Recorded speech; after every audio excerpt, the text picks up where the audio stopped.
Hello everybody and welcome to a brand new Elder Scrolls Online guide video with me, Sherman. Today we're going to be talking about how to farm gear, guys, because that is what I do best. That's a joke. I'm trying to be funny. So if you want to know the best ways to farm gear, mainly we're going to go through each area of gear farming, from overland sets to dungeons and trial sets to Cyrodiil sets, and the best ways to farm them, but also where to get the specific items. This is a question that gets brought to my attention all the time, or gets asked all the time, like, where do I find these specific sets? First off, check in the link in the description below to go to the wiki. It lists all the gear types, where they're located, what delves you can find them in, what particular delves or dungeons or public dungeons or Cyrodiil trials, that kind of thing, where you can find them, and which bosses drop specific named items for those sets and what they might offer you. Now, it is not 100% accurate, guys. It is still a little off, but the people over at Wiki are always trying to keep it updated. And they've been working hard at it for a very long time. So if you do go over there, just remember to show them a little bit of support, you know, say thank you, that kind of thing. I don't know what else to do over there. For them. I don't think they take donations. They might. If they do, you know, maybe support them that way. But let's get right into it, guys.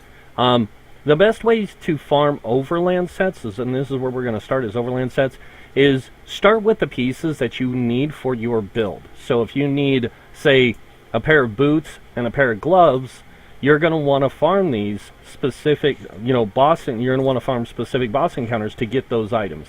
So the way gear drops in overland sets, if you are playing anything pre-DLC, so that means anything with the base game, that means Craglorn, any of the base zones besides the Orsinium, Hughesbane, or Hrothgar for Orsinium, Hughesbane for the Thieves Guild, the Gold Coast for the Dark Brotherhood, or the Imperial City, or Clockwork City, or Morrowind. Those areas do not pertain to this, but I'll explain those ones as well. So, in the base ones, dolmens drop jewelry mostly. Now, you can get other items from the mobs there that drop items. You can get base item, like any of the gear sets of that region, from them, but only specific mobs. The ones you kill in the beginning, the humanoids, and then the boss and his little minions have a chance of dropping any gear set for that region. Now, any mob in the zone has a chance of dropping any gear of that region, but the drop rate on it is really low. Now, if you're looking for specifics, belts and boots drop in delves. In public dungeons, you can get shoulders and gloves and weapons. From world bosses drop weapons and chest and legs, along with helms. But the weapons seem to be more adamant when you fight a world boss than the chest, legs, and helm. But you can get them. That's where you get the gear from those specific enemies. Now, like I said, dolmens drop jewelry. Now, any chest you find in the zone that you can lockpick on, as long as it is of a green quality chest, that means I think it has to be an intermediate and above, has a chance of dropping a zone item. Now, the more advanced the chest, if it's an advanced chest, you have a greater chance of getting, you will most likely get a zone item piece, or if it's a master chest, you have a greater chance of getting a higher quality of that thing. Plus, if you have a passive in your champion skills, I believe it is this one, Fortune Seeker, right here. Just remember, or not Fortune Seeker, Treasure Hunter. This also increases the quality of items found in chests, but it can also increase not only the item, but the amount of items you can get from treasure chests, as long as they are advanced or master chests. You have a chance of getting 1 or 2 high quality items from that zone. So, just letting you know, that's one of the things you can do.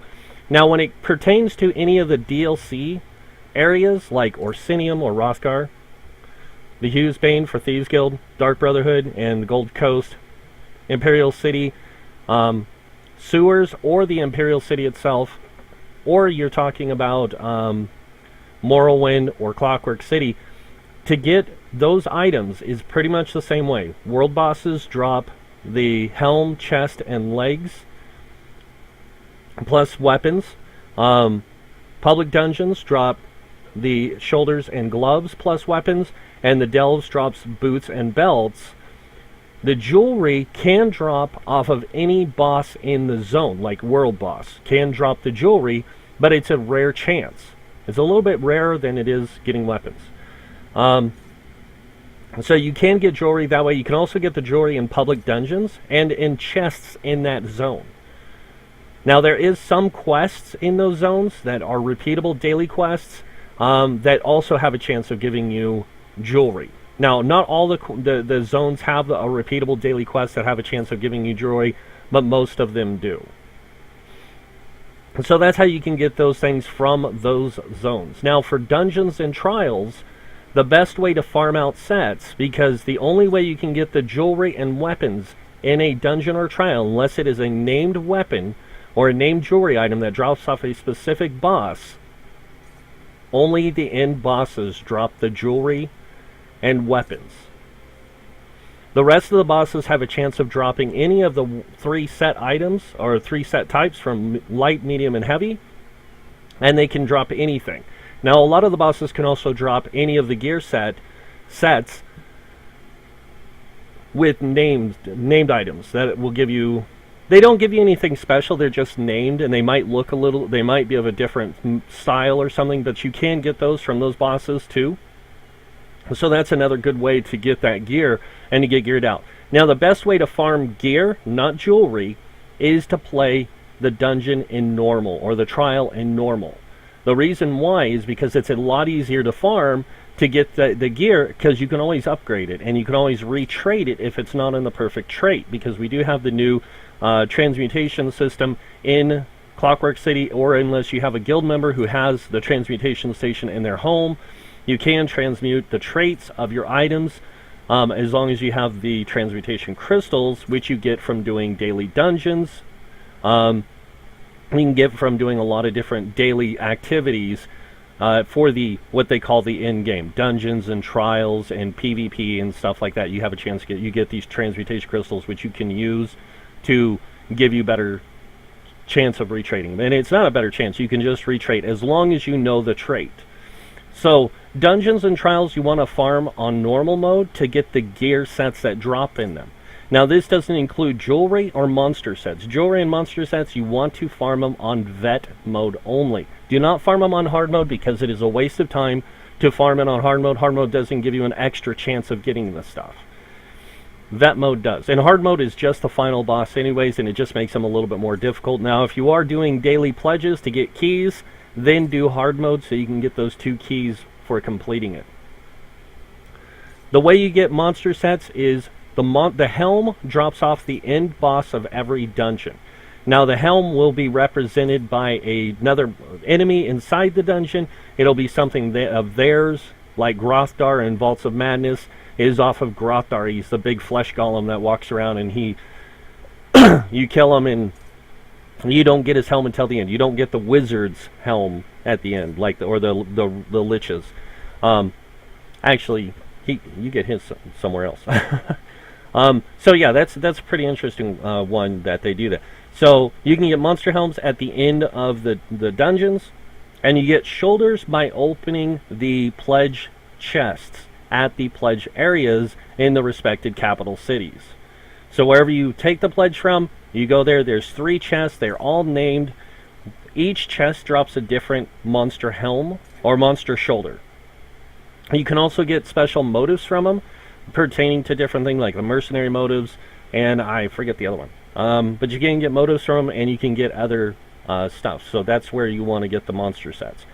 Now, there is 3 jewelry sets that you can get from doing the daily random dungeons. That is the endurance set, the agility set, and the willpower set. That is how you get those sets. You can also get those sets from doing the daily trials, or the trials stuff, I believe, and you can also get them from doing Cyrodiil stuff. So you can get the willpower, endurance, and agility sets from PvP as well. Alright, now, on to the final thing in Dungeons and Trials, and that is the specialized weapon sets. So there's Maelstrom set, there is the Dragonstar Arena set, which is the master set, and then there is the Asylum Sanctorium set that you can get. Now the Asylum set is a little bit easier to get than the Maelstrom set and the Dragonstar Arena set, because the Arena set, you have to complete 10 arenas to get to the end, to get your item, and it can drop any random master weapon. So that's why Dragonstar Arena is not the better choice. Maelstrom Arena, the same thing. You have to complete 10 arenas to get it. With the Asylum Sanctorium or the Asylum stuff, you just have to complete the Asylum Sanctorium on normal mode. You don't have to do it on vet mode like you have to do Maelstrom and Dragonstar. So master weapons in Dragonstar Arena can be gotten by playing through veteran mode. The Maelstrom stuff, same thing, has to be on veteran mode. And then you can also farm the sets in those by playing through on normal and then going back through on veteran mode to get the jewelry from those sets. In Asylum Sanctorium, that one is basically, they have gear sets from the Clockwork City that drop in there. You can farm them there, but it's not the easiest way. It's a lot easier to go out into the world and farm the world bosses, farm the delves. There is no public dungeon in Clockwork City, so you cannot farm that out there.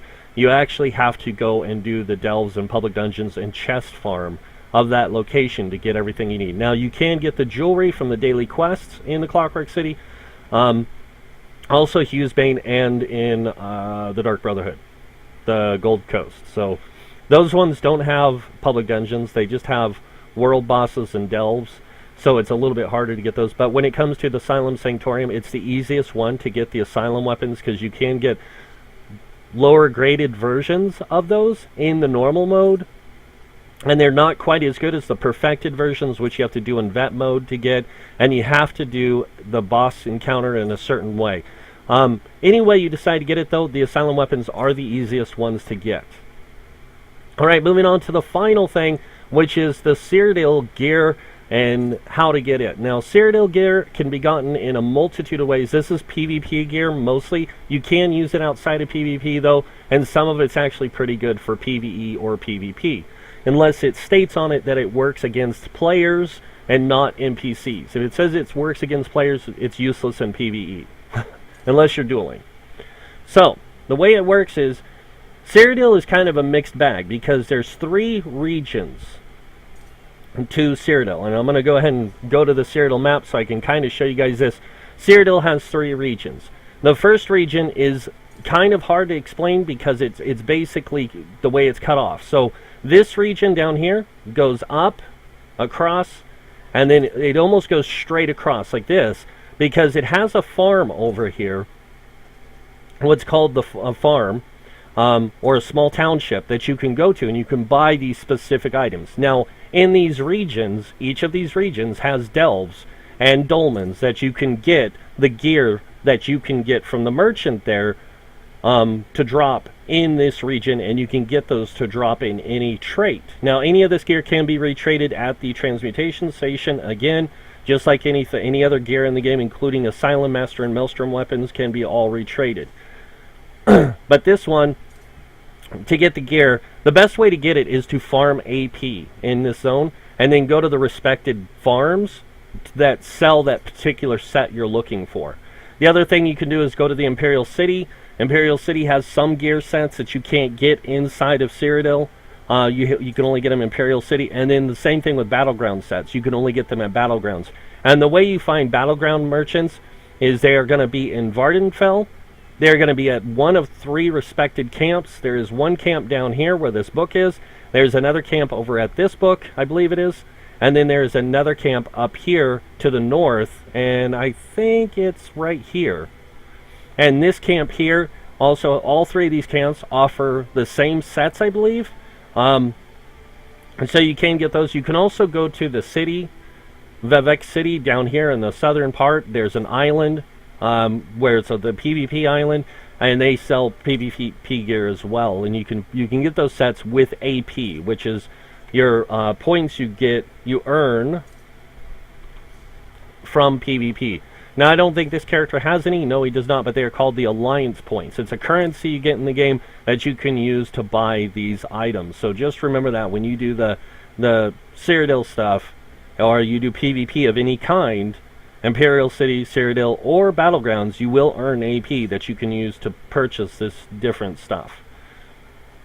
So, but Cyrodiil sets are pretty easy to understand. Like I said, guys, look in the wiki, look at the sets you want to use on your character, find those sets, find out where they're located, what dungeons, what trials, that kind of thing. If you don't have the gear for a build, use a different set temporarily until you can get that build setup that you want. And a lot of times you can use any set in the game. So if you're looking to get Ebon Armor, it's good you go with Plague Doctor until you can get that set, or go with Green Pact to get that set. But there's a lot of different sets in the game that you can farm out and get, and they're really easy to get. With the retrait system, it makes it a lot easier for people to manage their traits on their gear and to give themselves the proper traits they want for their builds. So just remember all this stuff when you are putting together your build for the future. But that's pretty much it for gear farming, guys. I know it's been a while since I've done a gear farm video, but we didn't have any changes to the system.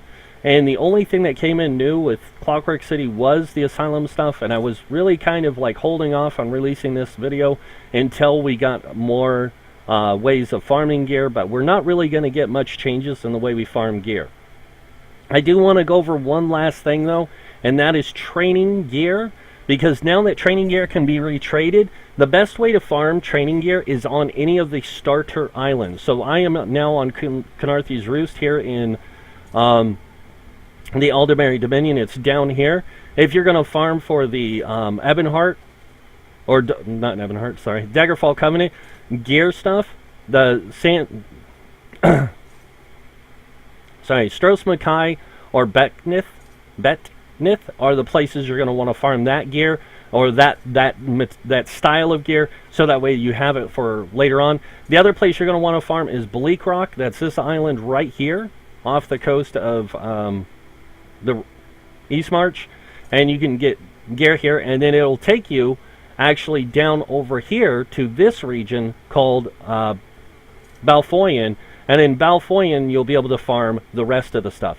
This is the Daggerfall stuff. So if you want particular gear sets related to your race, possibly, like you want Khajiit gear in training, or you want the Dark Elf gear, or you want the Orc gear, you want to go to those specific regions to farm out the training sets in those styles. You can retrait them from training now into anything you want, so that way you can have this gear that has all three stats on it for the 2-piece, 3-piece, and 4-piece. It'll have the 2-piece, I believe, is health, then stamina, then magicka, and then it gives you like a 1,500 increase to all three stats across the board when you have all 5 pieces. It's a pretty good set, especially for new players or starting characters. It's a really good set to level a character with, because it gives you the flexibility to use any of your abilities and give you the benefit of them being at their maximum potential, at least until 35. So really good thing that they have this now in the game, especially the retraits on that. So, but that's pretty much it for the gear, guys, and where to get it and how to farm it. And like I said, the best way to farm the training gear is through the chest farms on those islands. Just farm out the gear that you want. If you want the specific sets, you know, in training and jewelry, you get them you get everything from chests. Now there is named quest items. If you haven't done the quest on those islands, look at the items when you get them. See if any of it is something you can use. If it is, then keep it and hold on to it. But that's pretty much it for this build, or this guide. I do want to thank you all for watching. If you guys like this video, hit that like button. If you guys want to see more videos by me, hit that subscribe button. Other than that, I want to thank you all for watching. Until next time, have a wonderful day, and this guy will see you in game. Bye.